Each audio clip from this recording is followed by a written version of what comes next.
Greetings and welcome back to the Cap and Ball Fanatic channel. Today I'm shooting my newly acquired 1862 Pocket Navy by Uberti. I've never had this bad boy out of the box. I've never shot it. So stick around and see if I can learn to hit something with it.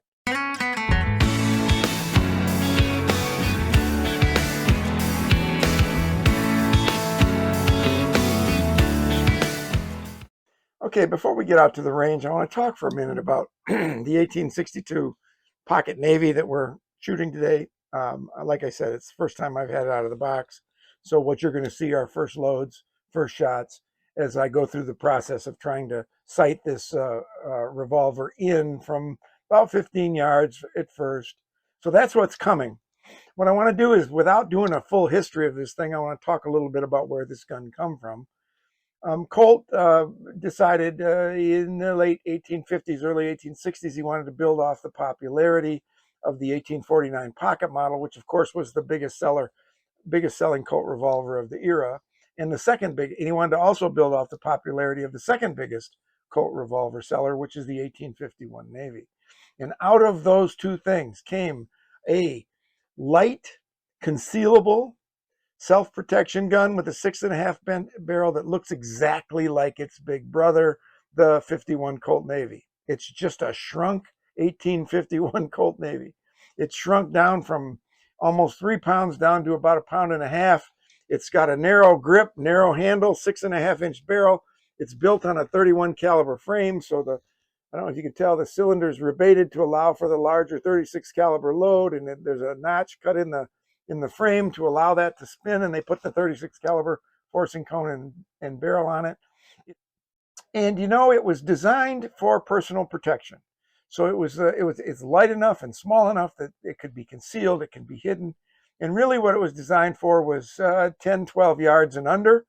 Shots across the card table, shots across the room, up close and personal kinds of self-protection.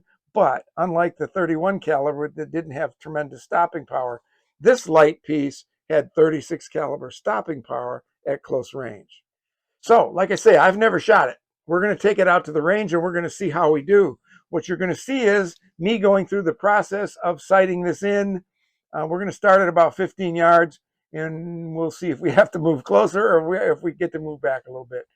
But it's going to be some fun. I'm looking forward to it.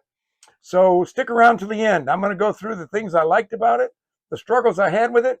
As a cap and ball fanatic, if it takes balls, round balls and powder and wads and caps, I'm going to have some fun with it. So stick around and we'll address all that when we get to the end. Well, let's get out to the range. We're going to take my very first shots with my Colt Pocket Navy. I'm going to take myself through the sighting in process. If this is like the Pocket Police, which I have, and I've shot a little bit, it's going to shoot quite a bit high, but this might get ugly for a while. And I'm going to see if I can hit this paper target down here.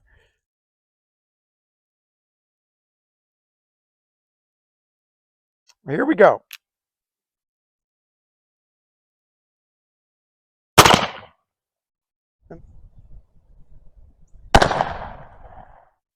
Let's aim low.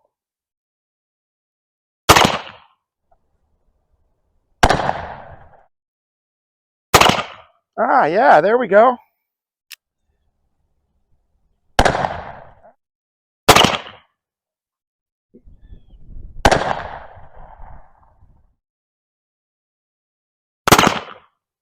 That's a hang fire. Okay, I will say it's about 32 degrees out here today. We got a little snow flurry here and there. This is the wrong gun to be loading with cold fingers because everything's smaller and my fingers feel fat, and so it takes me a little longer to maneuver everything in there, but it's the sacrifices we make as a cap and ball fanatic. Listen, on that first cylinder, I actually put 405 on the target, but the first shot just nipped the bottom of the target outside the scoring range. I hit the next three, and then that hang fire that you heard. But the aiming point of so far, that it isn't bad as long as I hold steady, is right at the bottom of the paper. So let's see what happens on the second round here.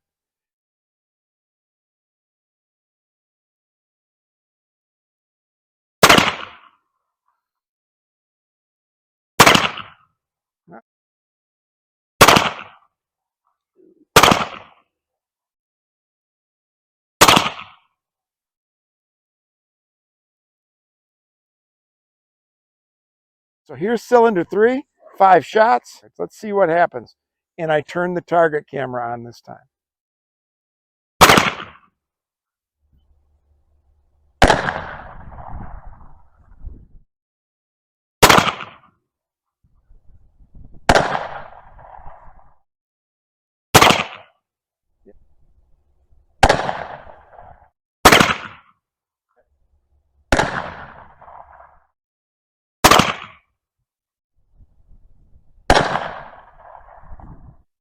Okay, so good news is, in that third cylinder, I put all 5 shots on the target. The bad news is the first shot went so high that it's up in the yellow. And what I've learned so far is that it shoots about, I want to say it's shooting about 8 to 10 inches low. So I'm aiming about an inch below the paper target, and you can, as you can see, we're hitting sort of around the bullseye. So that's all right. I mean, if I was in a gunfight and I needed to defend myself, there's 4, 5, 6, 7, 8 shots there that would have taken care of my adversary. So we're using it the way it's supposed to be used.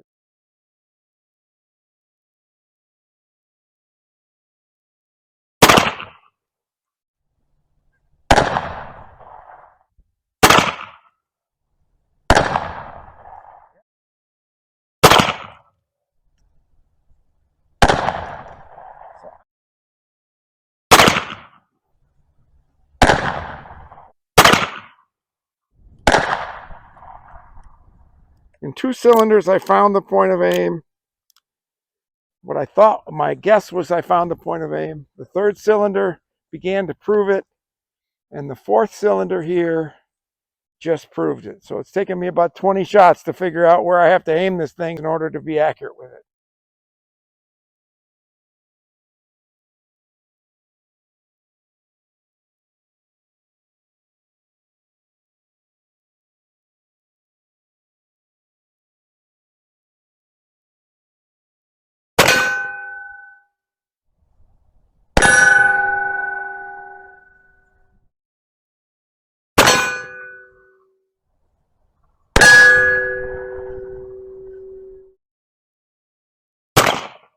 Oops, missed.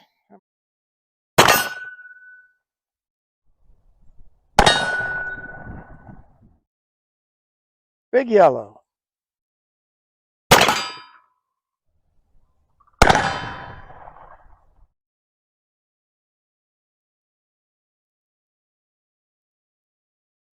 All right, 36 yards, big yellow, 5 shots.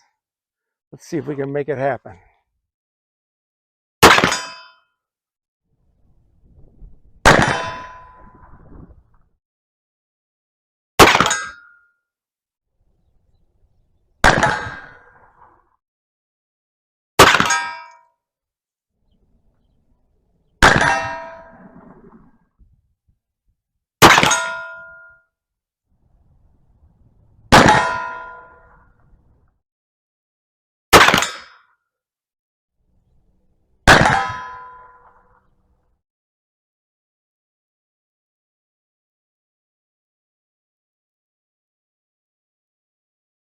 Okay, J-Stone back. Here you saw us out on the range trying to figure out how to shoot this 1862 Pocket Navy. So what I'd like to do is take a couple minutes and sort of do an after-action report, summarize my experience with this. This, remember, was the first time I had loaded it and shot it. So I'm truly discussing my experience of the 1862 Pocket Navy as a first-timer with this particular revolver. So what are the things I learned the most? This gun routinely shoots about 10 inches, maybe 12 inches high. So my point of aim was, when I finally got close to the bullseye, my point of aim was about 2 inches below the bottom of my paper target. So when we moved over to steel, those are 12-inch rounds. I was aiming basically in the ground to try to hit those targets somewhere near the center. And that to me, that's a little intimidating when you're pointing straight at the ground. With the paper target, I had the frame that it's on, and that made it a little bit easier. So about 10 to 12 inches low was my point of aim. The second thing I learned is that if you remember, I was only shooting 12 grains of 3F black powder, and I found that the performance of the gun was a little uneven. I didn't feel like I had enough power. So in the future, I'm going to move this up to 15 grains of black powder, and I think maybe I'll get more stability out of the rounds, and I might have a little more consistency in my shooting, because oftentimes I would aim low and it would shoot where it's supposed to at 10, 12 inches high. And a couple of times, though, I aimed low and it actually shot low.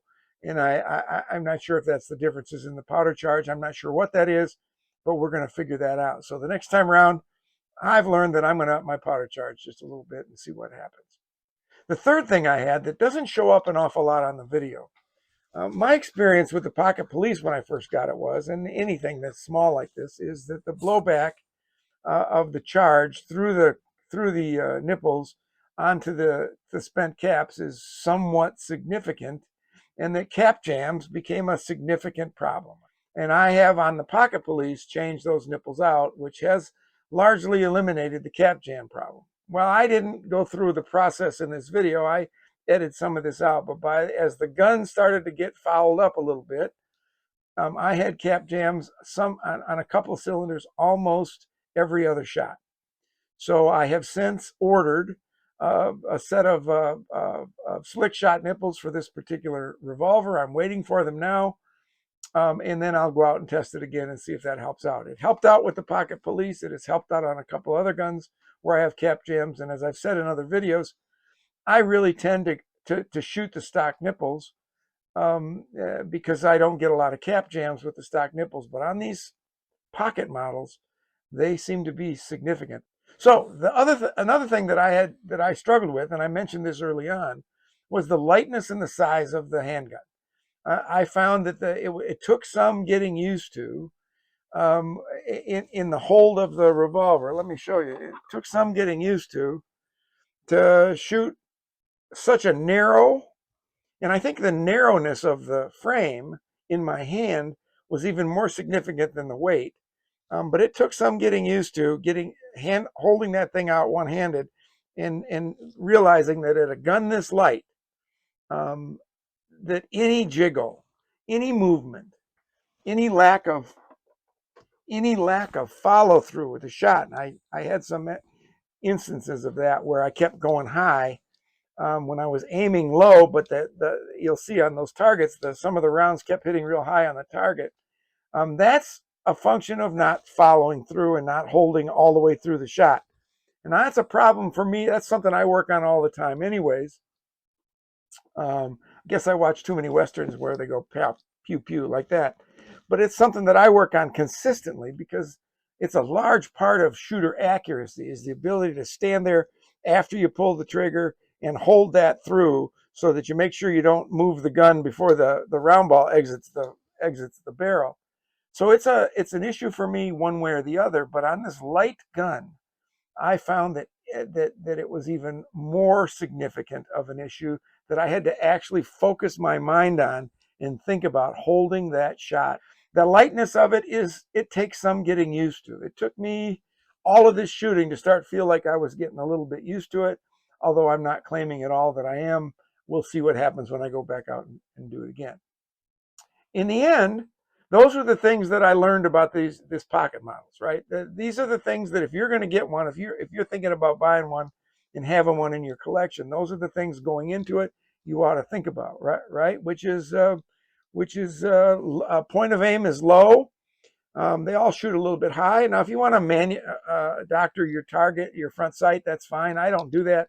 I like to shoot them as they come out of the box and as intended. So I like to learn. The challenge for me is learning to aim off successfully, and I keep notes on all of my guns so that when I go to shoot them, I know whether it's 4 inches high, low point of aim or 10 inches low, and all of this stuff will be in my notes about this revolver, so the next time I go shoot it, I'm not starting from scratch. Well, listen, it was a lot of fun. I enjoyed having you with me through this first time with a particular revolver process. We did some pretty good shooting. I did some pretty bad shooting. That's all part of the challenge. It's all part of why we like it. So I hope you enjoyed it.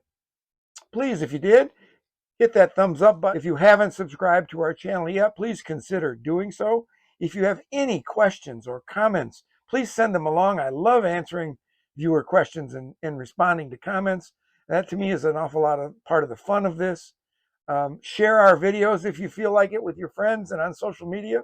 So thanks again for watching. We'll see you again on down the road the next time.